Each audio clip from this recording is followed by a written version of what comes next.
damas, cavalheiros, meus irmãos queridos, que Jesus nos abençoe, nos inspire, para que possamos compartilhar mais uma vez bom senso e lucidez. Nós vimos na leitura introdutória que o nosso Gilberto nos presenteou, de que nenhuma não é da vontade do nosso Pai Criador, infinitamente bom e justo, que nenhum de nós se perca. Sua misericórdia realmente é infinita.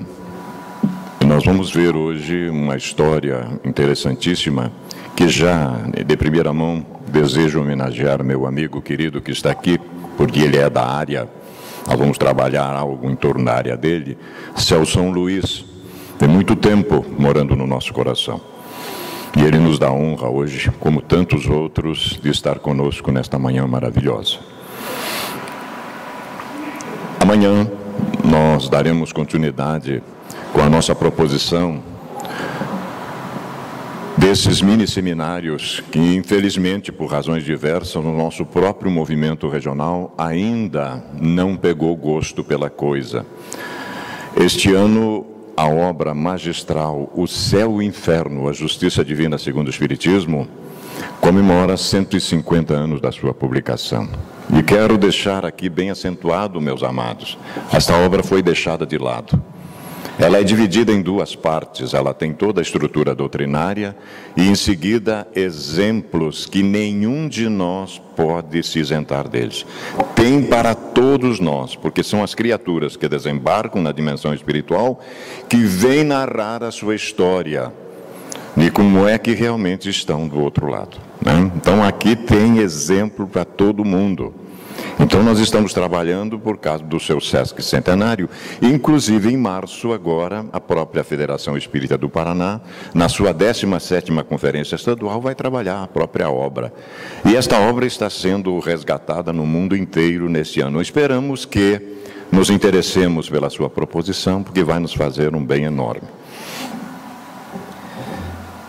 Além dela, além de O Céu e o Inferno segundo o Espiritismo, que é a 4ª obra publicada pelo codificador, ela nasce da 4ª parte do livro dos Espíritos, que é das esperanças e das consolações, né? Então ela é a 4ª parte do livro dos Espíritos.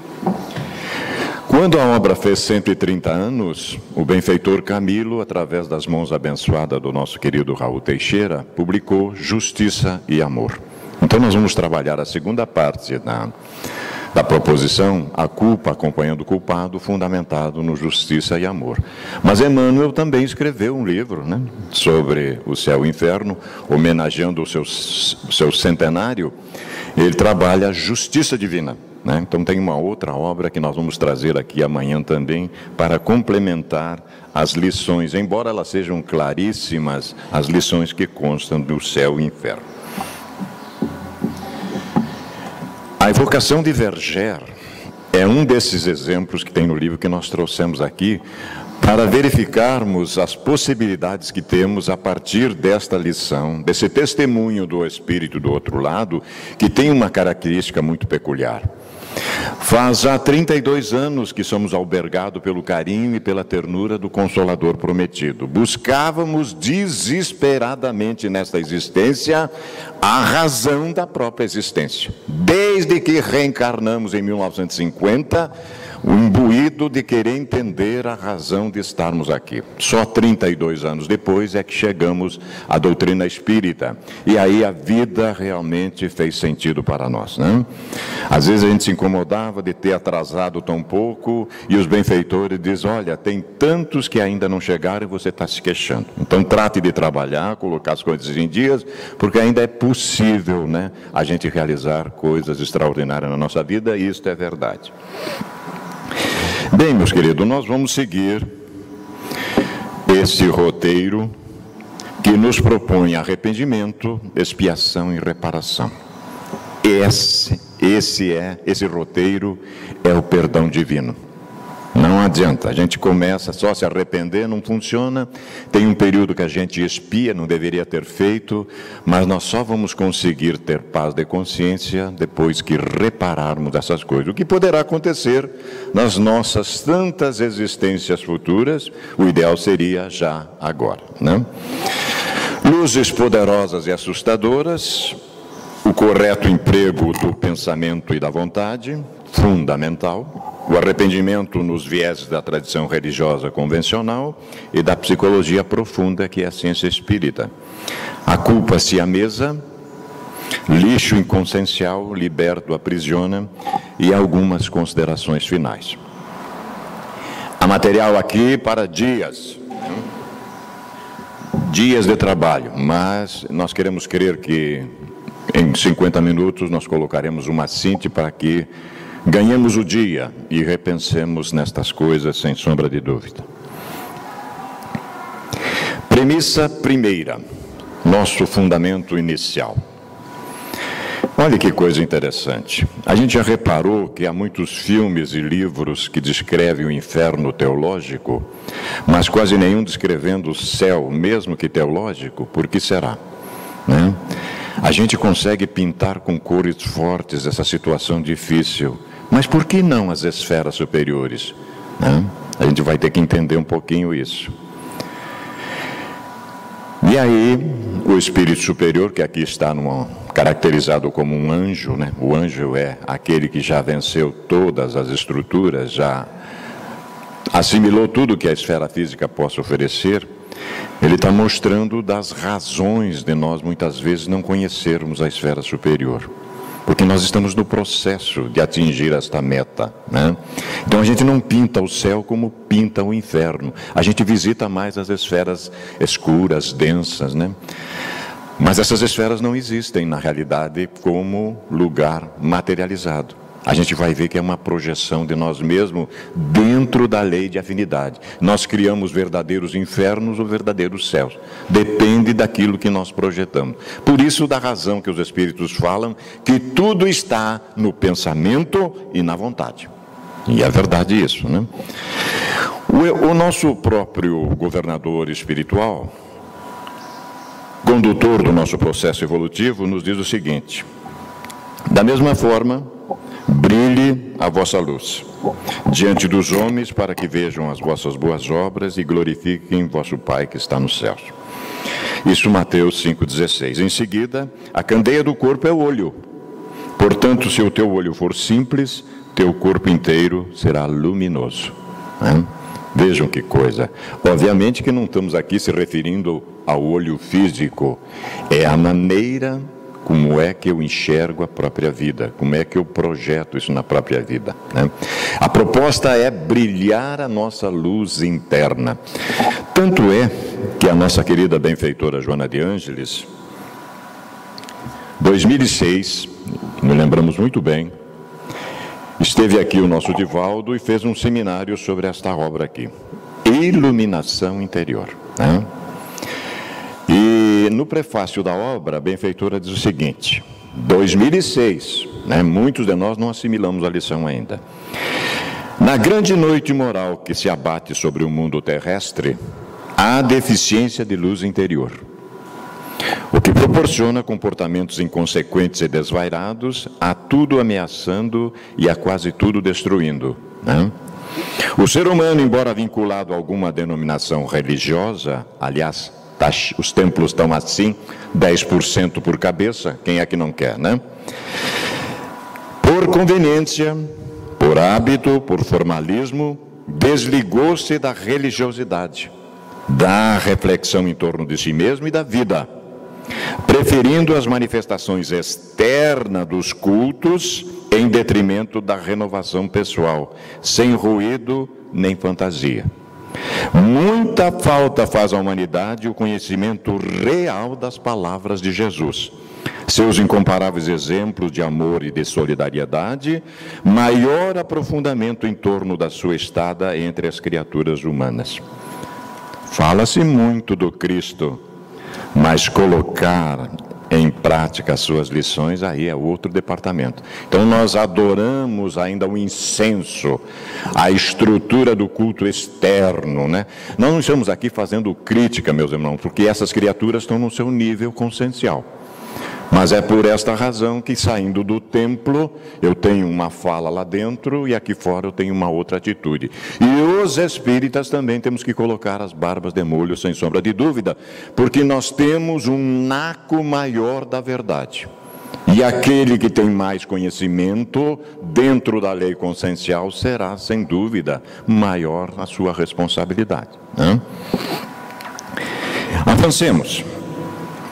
A premissa segunda: ignorância, indiferença ou má vontade com as proposições ético-morais da codificação espírita, a ciência do infinito. O que nos perturba, entre aspas, nos incomoda, 150 anos que o Consolador se materializou na Terra. E qual a razão da sociedade humana sequer tomar conhecimento disso? Viramos as costas, virou que uma espécie de uma religião. E não é essa a proposta kardeciana. O objetivo fundamental da ciência espírita é estudar o espírito imortal. Nós temos que largar de mão de outras coisas e exatamente saber o sentido do significado da existência, porque todo mundo busca a felicidade. Tem pessoas que são bilionárias e estão entrando em depressão. O que é que está acontecendo? Está faltando realmente o sentido real da própria existência. Será que não está faltando eu confortar o coração do outro que está em dificuldade?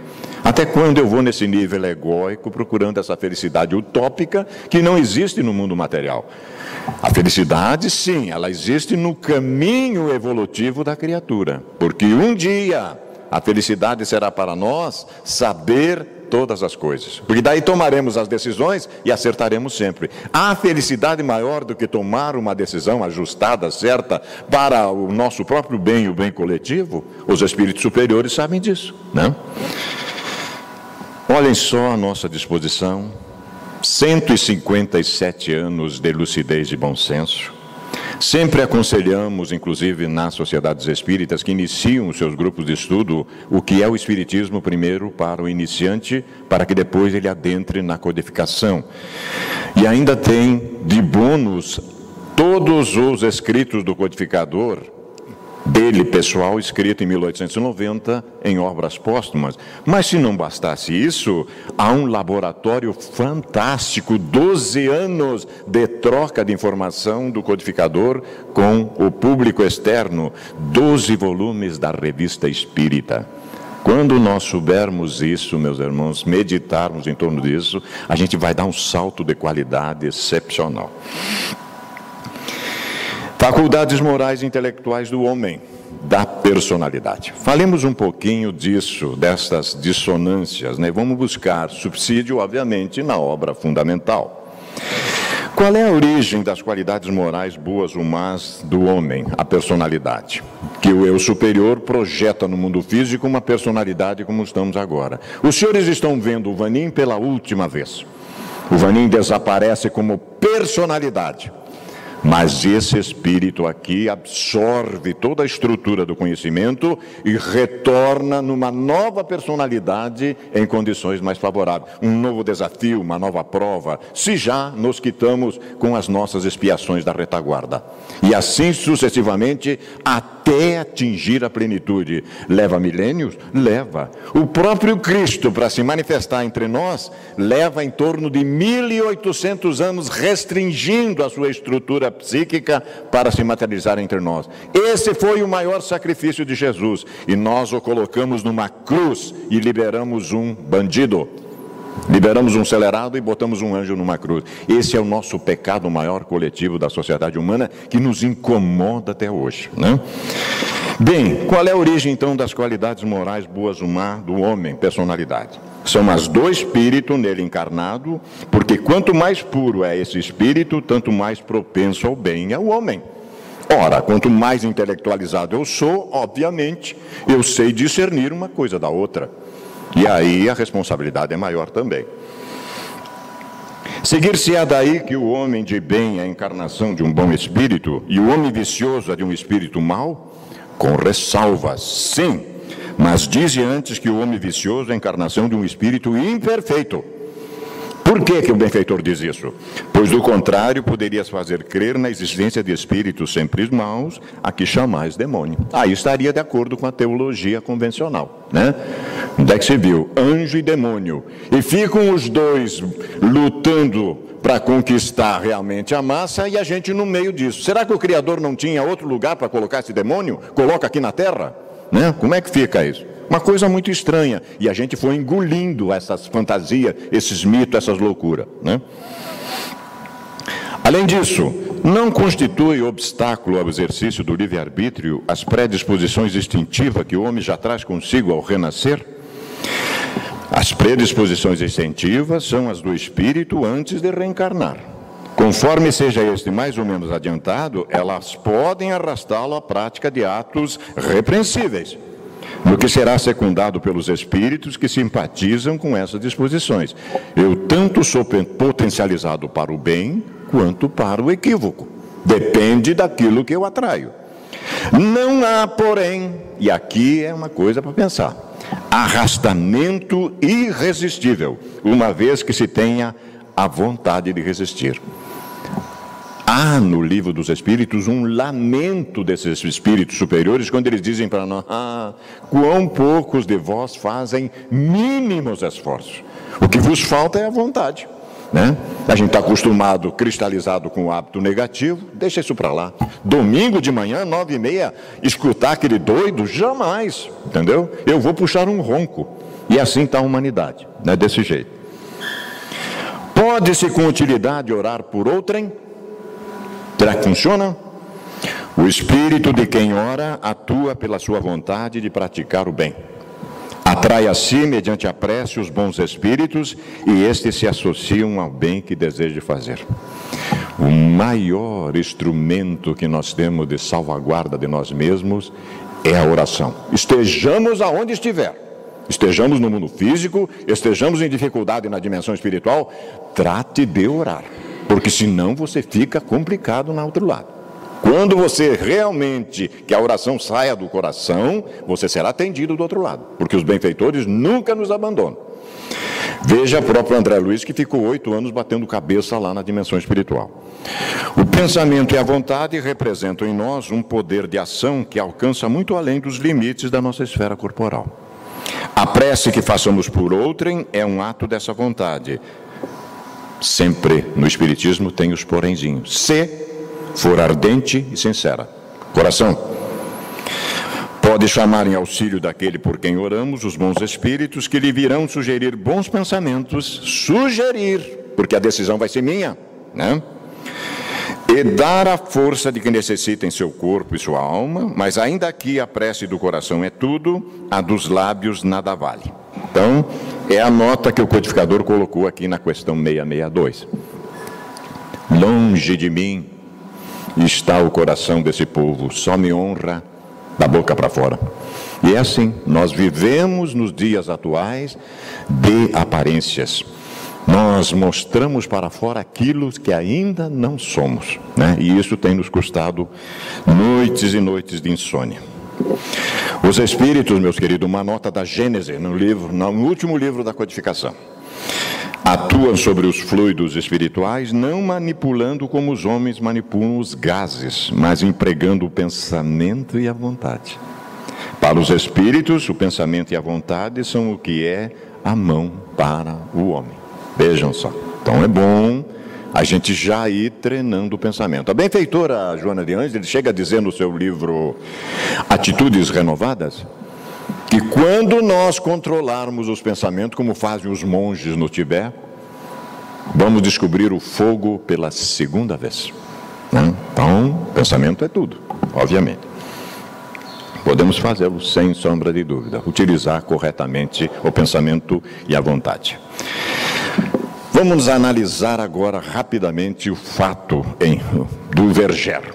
Coisas aqui interessantes que nos 32 anos estudando a ciência do infinito a gente não descobre. E de repente, como a felicidade está no caminho, a gente acaba descobrindo, né? Vocês vão ver que coisa interessante. A 3 de janeiro de 1857, a Cleusa está olhando para mim, mas o Livro dos Espíritos foi publicado em 18 de abril. Como é que pode 3 de janeiro? Então aqui, essa razão de eu estar homenageando o nosso Celção, porque vejam só, já tinha grupos mediúnicos fidedignos. Por que essa mensagem está aqui colocada no Céu e Inferno? Veja, ela aconteceu antes da publicação do Livro dos Espíritos. E o codificador a coloca aqui, porque ela é fidedigna. Então já tinha experimentação antes de abril, né? Monsenhor Cibour, arcebispo de Paris, ao sair da igreja de Saint-Étienne-du-Mont, foi mortalmente ferido por um jovem padre chamado Verger. O criminoso foi condenado à morte e executado a 30 de janeiro. Lá a coisa se resolvia rapidamente, você viu? 27 dias depois, forca. Veja que a coisa aqui não diz como é que foi aí o processo. Mas é interessante, o negócio lá funcionou, né? Até o último instante não manifestou qualquer sentimento de pesar, de arrependimento, de sensibilidade. O que é que significa isso, meus queridos?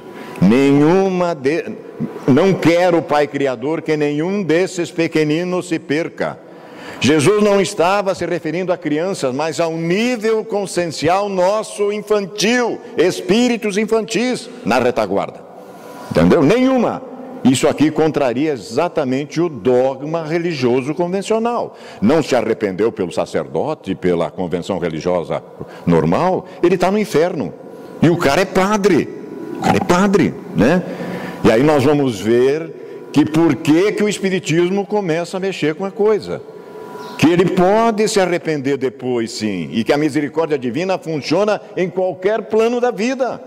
Não é só através da convenção religiosa, isso é bobagem, né? Evocado no mesmo dia da execução, deu a seguinte resposta. Foi para a forca no dia 30 de janeiro de 1857 e o grupo evoca para instrução. Claro, nós precisamos saber das coisas. Eles estavam autorizados a fazer isso. Evocação, diz o espírito, ainda estou preso ao corpo. Continua o dialogador, né? Agora, doutrinariamente correto, saiu a nomenclatura do doutrinador no passado, que a gente não doutrina ninguém mesmo, e nós temos a expressão agora dentro da mesa mediúnica, o dialogador, aquele que faz proposições ao espírito. Agora, se ele vai tomar, vai aceitar, isso é outra coisa, ele tem livre-arbítrio, né? Então, não estás inteiramente liberto? Não, tenho medo, não sei. Esperai que torne a mim. Ele está confuso, né? Não estou morto, não é assim? Ó, já viu que morto ele não está, mas ele está entre aquele lusco-fusco ainda. Arrependei-vos do que fizeste? Fiz mal em matar. Significa que sim. Mas a isso fui levado pelo meu caráter. Então nós vimos lá o problema do caráter, que não podia tolerar humilhações. Evocar-me-eis de outra vez.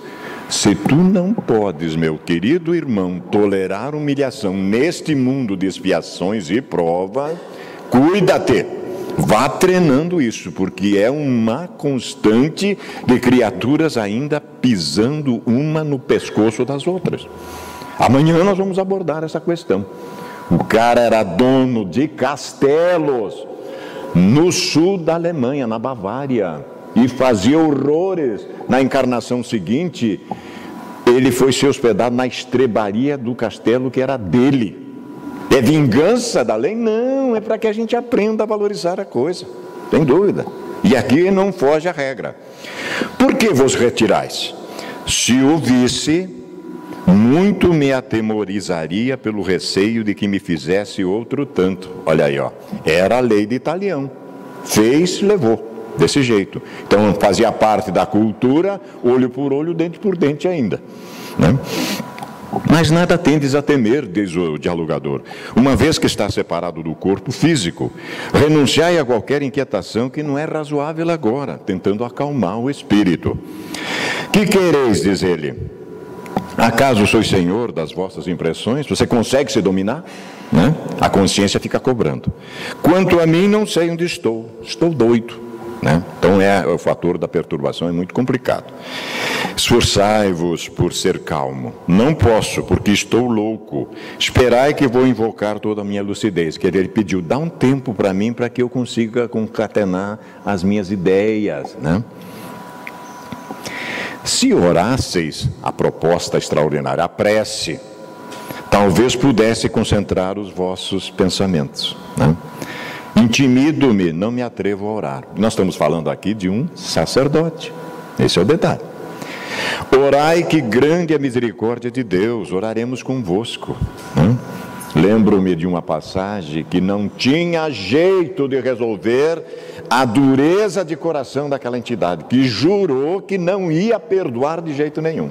O dialogador não conseguiu convencer a entidade que ele estava, inclusive, se machucando fazendo daquela maneira. Aí o doutor Bezerra assumiu e disse, meu filho, quando não dá desse jeito, só a oração. E realmente uma oração sentida profunda do coração do doutor Bezerra fez com que o espírito mudasse de atitude, né? Compreendeis agora a vossa situação? Ela é tão extraordinária que ainda não posso apreendê-la. Vedes a vossa vítima? Aqui há coisas interessantíssimas. Parece-me ouvir uma voz semelhante à sua, dizendo, não mais te quero. Será talvez um efeito da imaginação? Estou doido, vou-lo asseguro, pois que vejo o meu corpo de um lado e a cabeça de outro. Afigurando-se-me, porém, que vivo no espaço entre a terra e o que denominais céu. Sinto como o frio de uma faca preste a decepar meu pescoço, mas isso será talvez o terror da morte. Também me parece ver uma multidão de espíritos a rodear-me, isto é verdade, olhando-me compadecido, possivelmente a família espiritual dele, né? Nosso filho querido que saiu daqui cheio de boas intenções, volta comprometido. E falam-me, mas não os compreendo. A perturbação é tanta que ele não consegue assimilar o lamento, muitas vezes, da família espiritual. Entretanto, entre esses espíritos, há talvez um cuja presença vos humilha por causa do vosso crime. Dir-vos-eis que há apenas um que me apavora, o daquele a quem matei. É muito comum, nós vamos ver aqui no texto, que assim que a gente desencarna, dá de cara com a nossa vítima. É muito comum.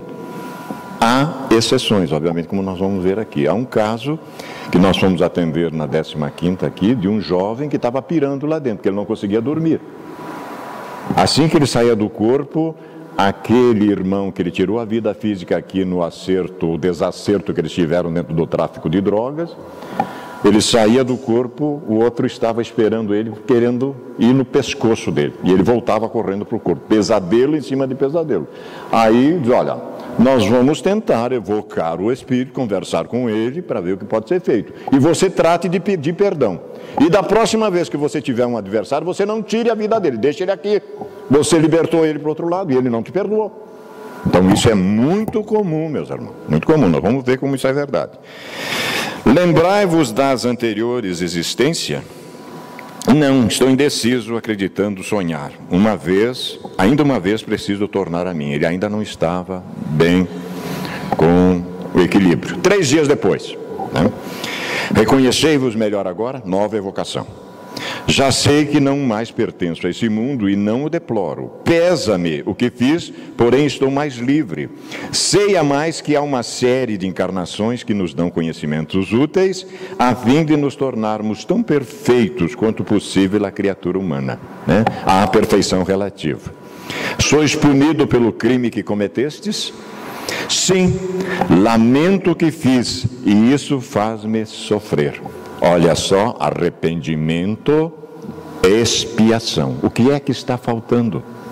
Reparar. Como é que eu vou reparar isso?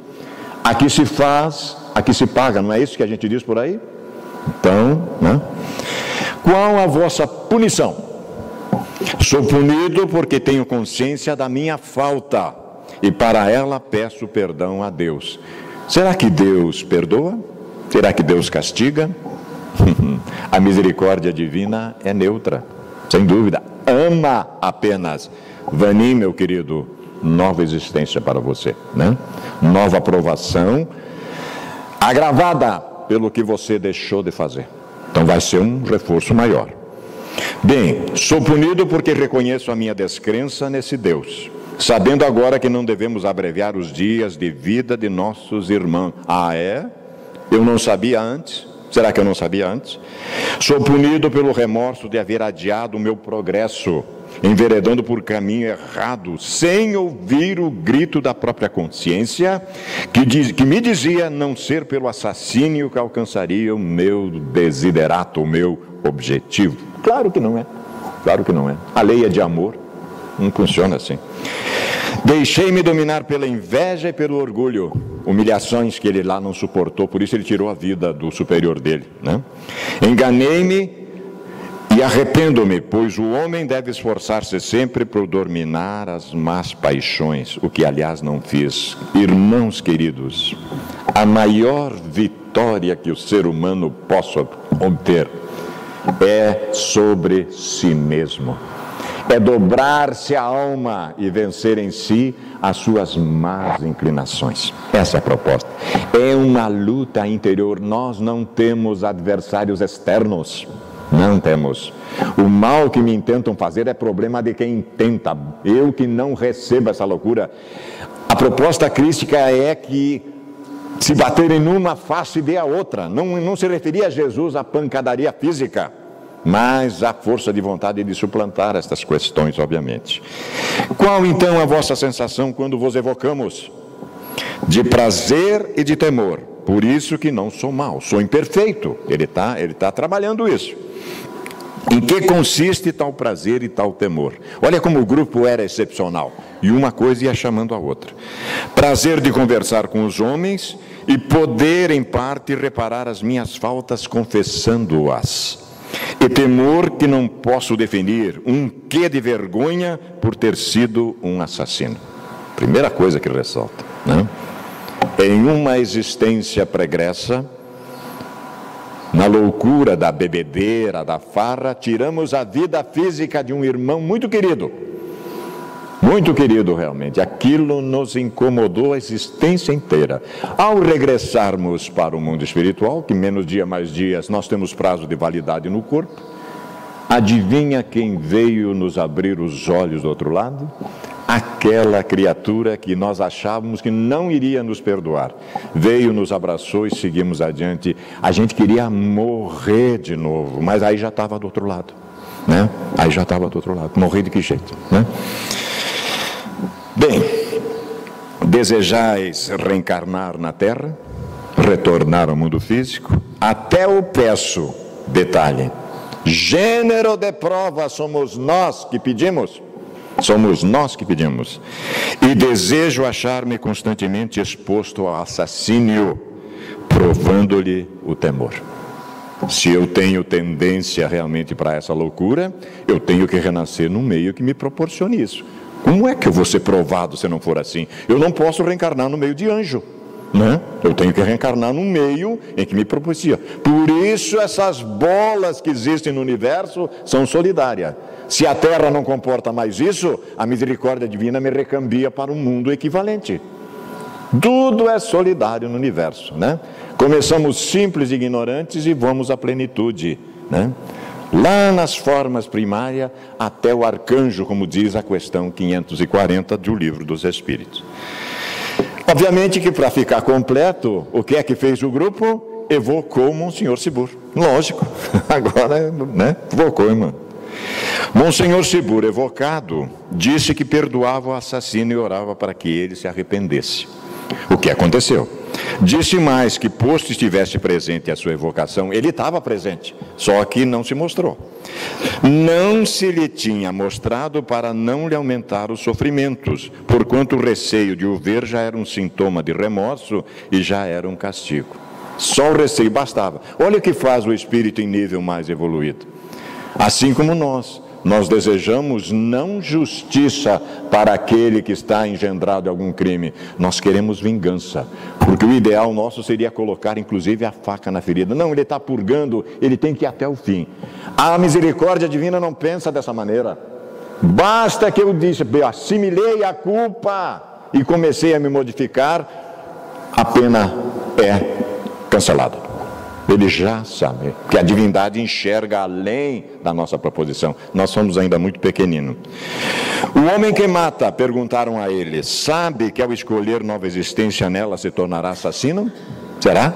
Será que algum de nós renasce aqui para ser assassino? Jamais, jamais. Não. Ele sabe que escolhendo uma vida de luta, tem probabilidade de matar um semelhante, de retirar alguém da vida física. Ignorando, porém, se o fará, pois está quase sempre em luta consigo mesmo. É uma batalha, né? Ajusta-se com o teu adversário enquanto estás no caminho com ele. O maior adversário, irmãos queridos, que nós temos é o desconhecimento de nós mesmos. Somos espíritos imortais, viajando no espaço-tempo, desabrochando nossas virtudes intrínsecas, nossos dons divinos, iluminando nossa sombra na direção dos braços do Pai, com consciência de nós mesmos. E a gente aceitou outras balelas. A gente acreditou que somos um corpo que tem uma alma que precisa ser salva por criaturas tão imperfeitas quanto nós. Temos que parar com isso. Transformamos o espiritismo numa religião concorrente com as demais. Isso não existe. Isso aqui é uma ciência do espírito. Conta a história nua e crua como nós somos. Nós temos que repensar as coisas. O movimento espírita precisa pegar o seu trecho, o seu rumo. Precisa voltar à base. É fundamental para isso. Premissa terceira, fundamentada em ouçam os que têm ouvidos de ouvir. Os senhores, nós todos, aqueles que tivemos coragem de passar pelo umbral da casa espírita, estão despertos. Podem assimilar essa mensagem, porque a maioria nem liga para nós. Está descansando da balada de ontem. Não sei o que estamos fazendo, entendeu? Pensando nas falcatruas de como é que eu vou ganhar 1 milhão, como é que eu vou aparecer. E aqui alguém nos deu o prazer de entrar na casa espírita. Estão em condições, têm ouvidos de ouvir. Jesus, meus queridos, o nosso mestre maior, tinha a verdadeira paixão pelas multidões. O amor do Cristo era as multidões. Já não era a mesma coisa com os dirigentes religiosos da sociedade, né? Não era a mesma coisa.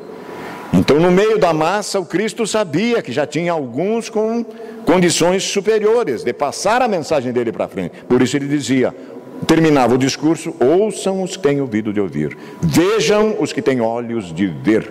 Diferente, uma percepção mais aguçada. E é o que acontece aqui neste momento. A situação de Verger, ao desencarnar, para nós todos, é a de quase todos os que sucumbem violentamente. Não se verificando bruscamente a separação, eles ficam como aturdidos, sem saber se estão encarnados ou desencarnados. A visão do arcebispo foi-lhe poupada por desnecessária ao seu remorso. Mas outros espíritos em circunstâncias idênticas são constantemente acossados pelo olhar das suas vítimas. Então a exceção foi a bondade do Monsenhor em relação a ele. Mas a regra é diferente. Olha aqui, ó. A enormidade do delito, né, grande. Verger acrescentara o agravante de não se ter arrependido ainda encarnado. E para a religião convencional isso era tragédia. Inferno na certa. O indivíduo está no inferno, né? Estando, pois, nas condições requeridas para a eterna condenação. E essa teologia é tão terrível que uma mãe, estando no céu, tem que ficar feliz de ver o filho queimando no inferno eternamente. É isso que está lá na teologia dessas religiões. O que a gente engoliu também, né? O que a gente engoliu também. Mas logo que deixou a esfera física, o arrependimento invadiu-lhe o coração. Ué, ele se arrependeu lá, mas pode? Né? Olha só.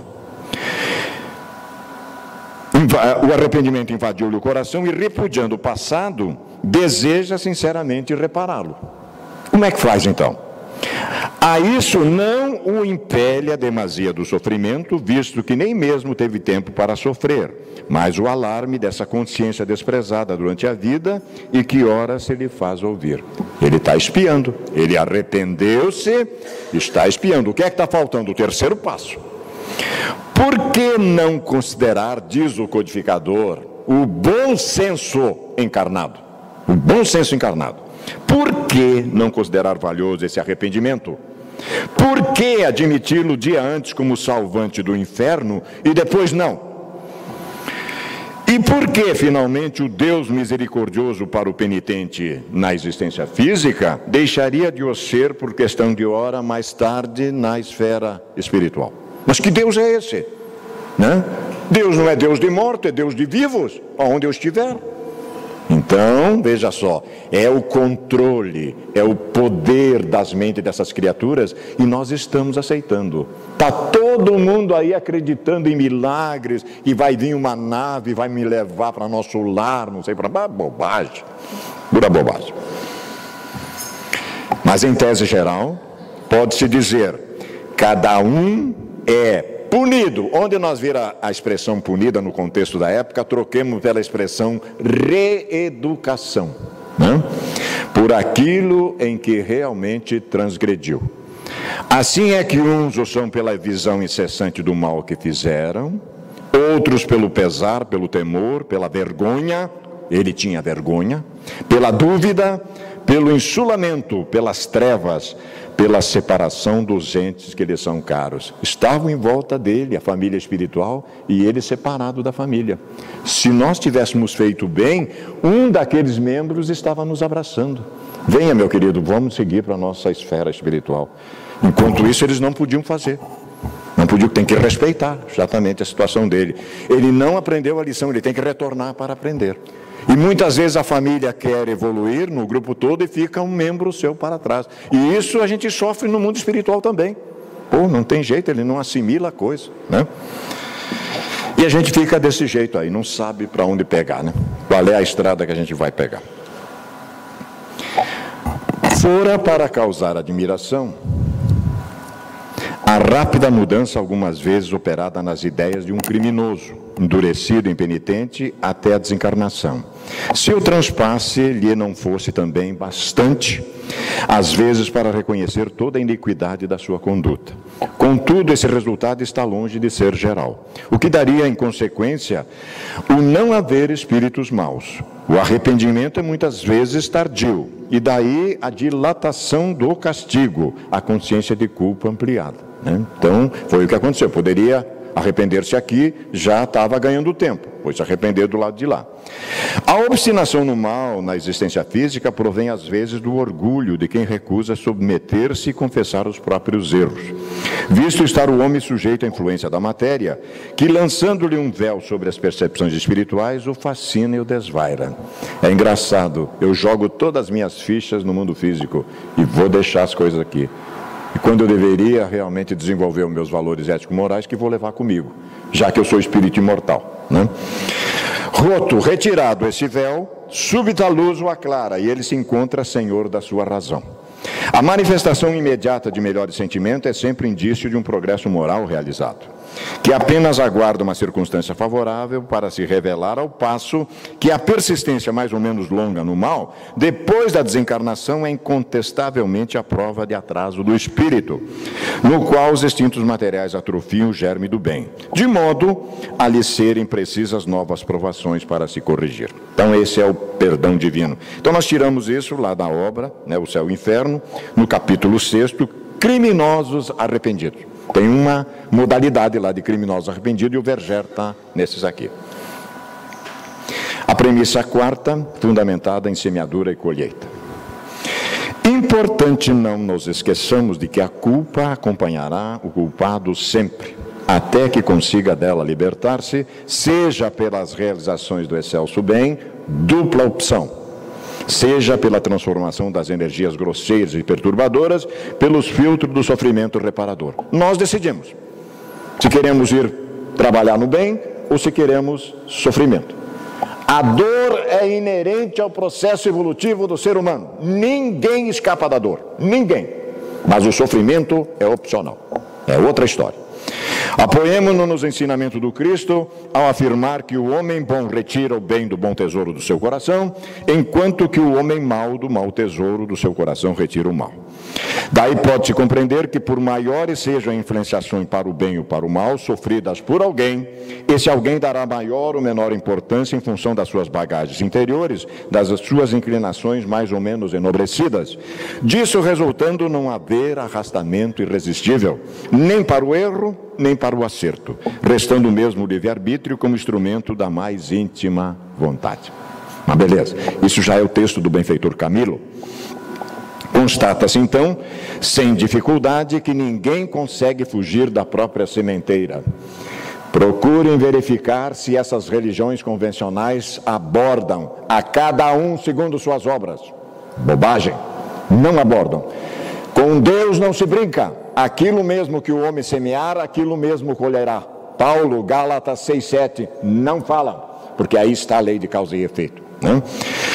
Não importando em que lugar da terra esteja, com que pessoa esteja no momento em que soa a necessidade dos acertos com a consciência, ou do recebimento dos abençoados honorários da paz do Espírito. Diversos indivíduos, à semelhança da legenda sobre Caim e a voz do Senhor que lhe cobrava pela morte do irmão, mito, mas muito interessante, se evadem do lugar dos erros cometidos, desejosos de apagar as marcas dos delitos com a fuga geográfica. Ocorre, porém, que estando em si mesmo registrado na consciência a gravação dos desatinos, deles terão que dar conta onde estejam, sob quaisquer disfarce de que se revistam, pois a cada um será dado conforme suas obras. Isso é lei cósmica. Não tem como fugir disso, né? Então aí está o livro que nós abordamos, Justiça e Amor, do benfeitor Camilo, né? Sempre tem uma coisa nos incomodando. Queremos voar, mas tem uma bola de chumbo no nosso pé. Considerações finais, meus queridos, para que a gente possa concluir a nossa ideia. Aqueles que não se conscientizam do erro e preferem ignorá-lo, prestemos atenção que isso é muito importante. Soterram-te no inconsciente. Transferimos para o nosso porão, que o devolve de maneira inamistosa, irônica, quase perversa, contra tudo e contra todos. Mas, meu Deus, de onde é que surgiu isso? De repente, uma doença pertinaz, difícil de ser erradicada. Da onde? Alguma coisa nós estamos deixando de fazer. Então, tudo o que acontece na nossa vida, nós temos que ir meditar sobre a coisa, até que essa informação chega. Siddhartha Gautama iluminou-se dessa maneira. Ele queria entender por que essas diferenças no mundo. Foi para baixo da árvore, bode, iluminou-se. E a partir daí, o ato de perdoar não leva necessariamente à ideia de anuência com aquilo que fere o estatuto legal e o código moral da vida. Perdoa, mas proporciona a compreensão exata da dimensão do gravame e dos comportamentos a serem adotados para que ele desapareça, devolvendo à vida a harmonia que foi perturbada com aquela atitude. Quem perdoa se liberta. Deixa, o outro não quer, problema dele. Vai você e segue a vida, entendeu? É inevitável o arrependimento que a culpa proporciona. Primeiro passo.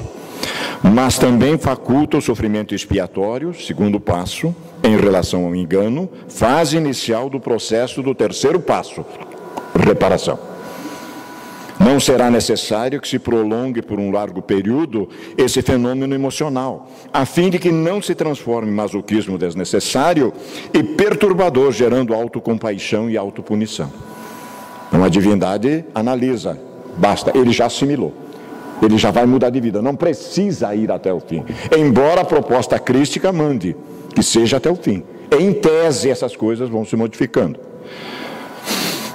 As fronteiras entre a culpa lúcida e aquela outra punitiva são muito sutis.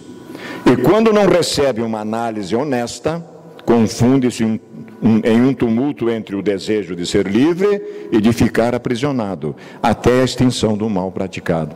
Eu tenho que levar na cabeça mesmo, eu sou realmente um zero à esquerda, eu não sou ninguém, eu vou me diminuindo. Isto não é culpa lúcida, isso é não ter uma atitude ativa de mudar essa estrutura. Tem ela o objetivo de proporcionar o exercício da honestidade para com o si, o espírito imortal, evitando autojustificação, transferência de responsabilidade, indiferença diante do acontecido. Se está acontecendo comigo, é algo meu, muito próprio. Não tem mecanismo de transferência, quem quer que seja. O eu superior, nós fora da matéria, é o fiel para delimitar as linhas de comportamento entre uma e outra conduta, por ter o caráter universalista que trabalha pela harmonia geral. Então, tomo a decisão, juntamente com a família espiritual, o que é melhor na próxima existência para resolver aquela questão. Me coloco à prova novamente. Joana de Ângeles diz isso para nós no livro O Despertar do Espírito, que faz parte também da série psicológica.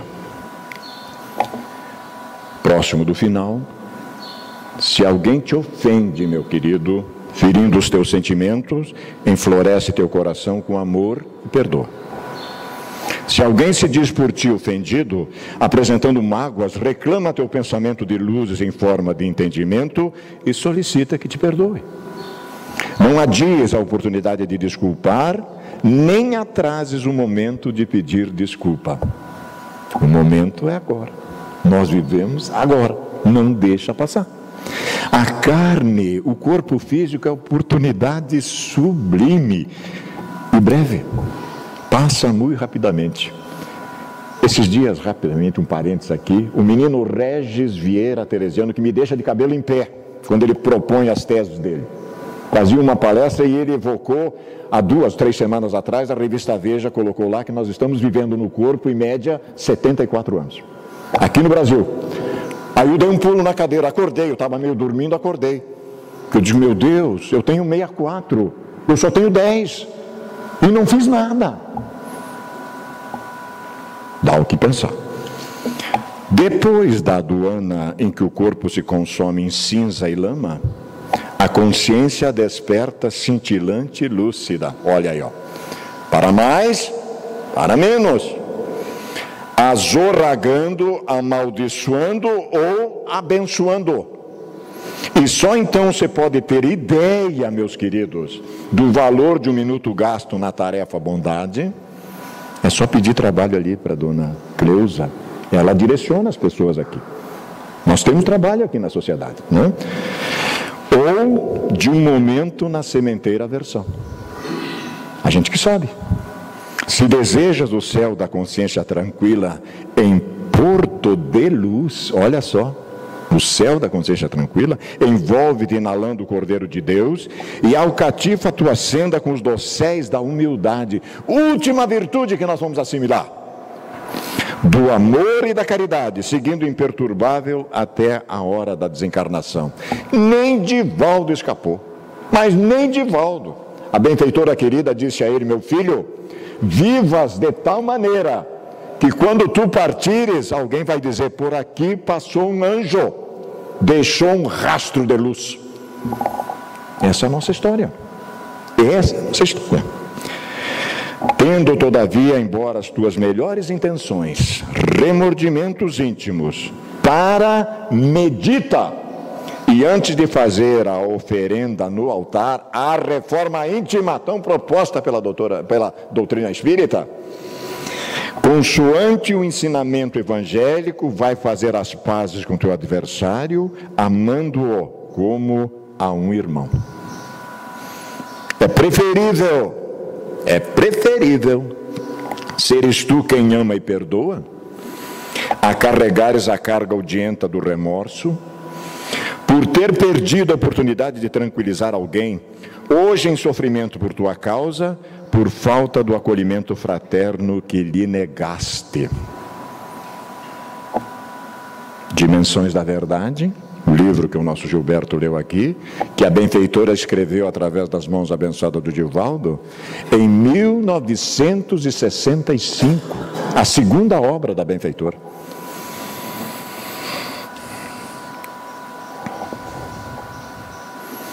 Poderíamos aqui, com essa imagem, nos alongar o dia inteiro.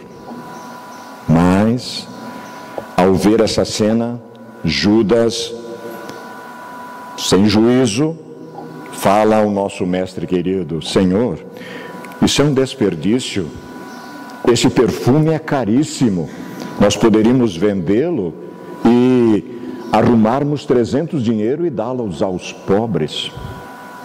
Provocou o governador espiritual do orbe. Jesus chama Judas em particular e diz: Judas, os pobres sempre os terei. Não se referia a Jesus à pobreza física, mas à pobreza moral que gera a pobreza física. O que está acontecendo hoje, indiferente à dificuldade que nossos irmãos têm na humanidade. E onde for pregado esse evangelho, esse ato de bondade dessa criatura será mencionado. Os senhores estão agora sabendo que isso é verdade. Jesus fez uma profecia e é verdade. Mas o que nos interessa aqui é o slide final. Portanto, meus irmãos, se estiveres oferecendo tua oferta como a equivocada fez, e ali te lembrares que teu irmão tem algo contra ti, deixa ali a tua oferta diante do altar. Vai e reconcilia-te primeiramente com teu irmão, então vem e oferece a tua oferta.